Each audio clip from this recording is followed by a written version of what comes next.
Hello student, welcome my channel She Academy. Now we are going to start part number C of question number 1 with the exercise 8.3 and part C says calculate the amount and compound interest rupees 62,500 for year for 1.5 year at 8% per annum compounded half yearly.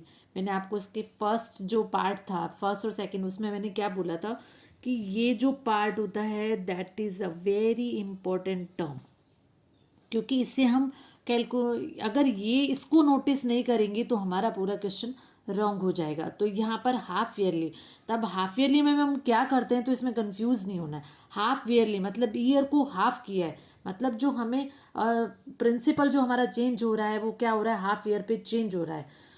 Clear? वो अगर हम, क्योंकि अब हमने इसे formula wise कर दिया है तो इसमें हमें इन टर्म्स को चेंज करना है।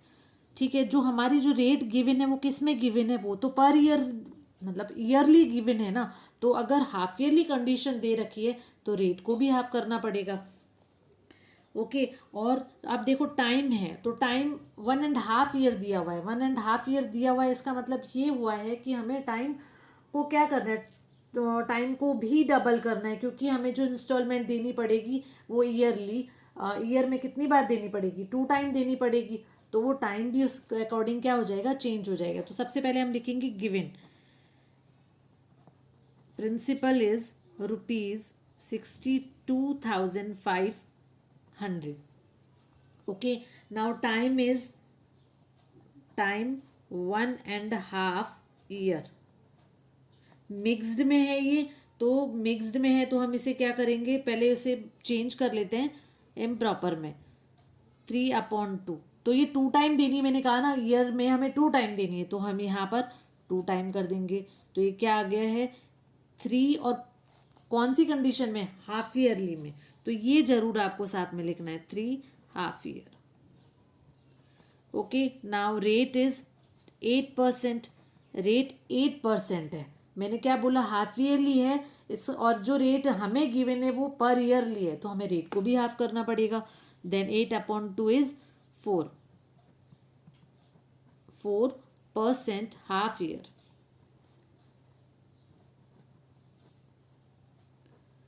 Half yearly. Now we know that the formula of amount, then amount is 1 plus R/100 whole power n, which is T. Principal is 62,500. 1 plus R is 4% and time is 3 year. ये हुआ। अब इसको हम calculate करेंगे 62,500 104/100 यहाँ मैंने direct किया है, एलसीएम लेकर करना है इसे।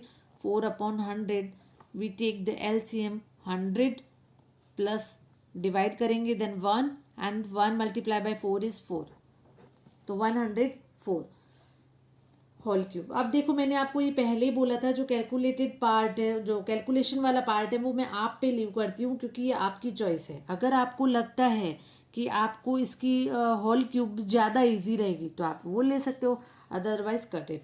My suggestion cut it of.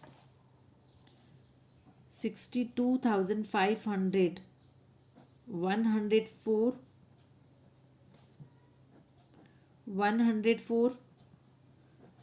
And 104/100, दोनों के साथ मैंने 100 बोला नहीं है। ओके अब यहाँ पर हम किससे रिड्यूस कर देंगे, 2 से हम इसे अगर रिड्यूस करते हैं तो क्या आ जाएगा 52/50, 52/50, 52/50। अगेन रिड्यूस करेंगे किससे, 2 से, देन इट्स 26/25, 26 2 से रिड्यूस हो रहा है। अगर आप चाहो तो इसे डायरेक्ट किससे कैलकुलेट कर सकते हो, 4 से भी इसे कट कर सकते हो। तो अब हमारे पास क्या हो गया है 62,500 मल्टीप्लाई बाय है 26/25, 26/25, 26/25।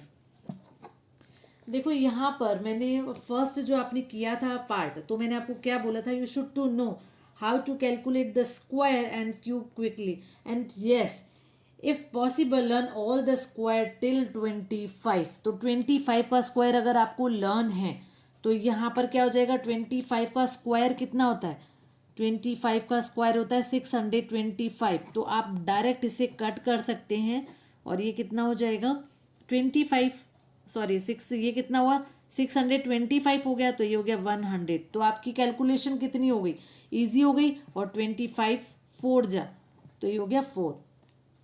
तो मैं आपको इसीलिए कह रही हूँ कि आपको टिल 25 तक स्क्वायर लर्न होनी चाहिए. 4 इंटू 26 इंटू 26 इंटू 26. तो अब ये इजी मल्टीप्लाई है, तो आप इसे इजीली मल्टीप्लाई करके आंसर इसका सॉल्व कर सकते हैं. तो आंसर इसका आ जाएगा 70304. तो ये था हमारा compound interest. Now we find the sorry ये था हमारा अमाउंट. अब हम फाइंड करेंगे कंपाउंड इंटरेस्ट. अब अमाउंट हमें क्या निकालना है, कंपाउंड इंटरेस्ट. तो हमारा अमाउंट कितना था 70,304 माइनस प्रिंसिपल कितना है 62,500. सो ये हो जाएगा 4 minus 0 is 0, sorry 4 minus 0 is 4 and 0 minus 0 is 0. 3 इससे हम बोरो करेंगे तो 13 minus 5 is 8 and 13 minus 5 is 8. यहाँ बच 9, 9 माइनस 2 इज 7. तो हमारा जो कंपाउंड इंटरेस्ट आया वो कितना आया है 7,804. क्लियर. तो यहाँ बस मेन जो हमारी कंसर्न जो बात है वो यही है कि आपको कैलकुलेशन के लिए टिल मतलब 25 तक स्क्वायर लर्न होनी चाहिए और जो क्यूब है वो एटलीस्ट 11 तक लर्न होनी चाहिए. तो आपकी जो कैलकुलेशन है वो इजी हो जाती है और इसमें कोई रूल नहीं है, ये आपकी चॉइस है कि आप कैलकुलेशन को कैसे इजी बनाएं. ठीक है. So it's a C part of this question. Now let's move to next part. Thank you.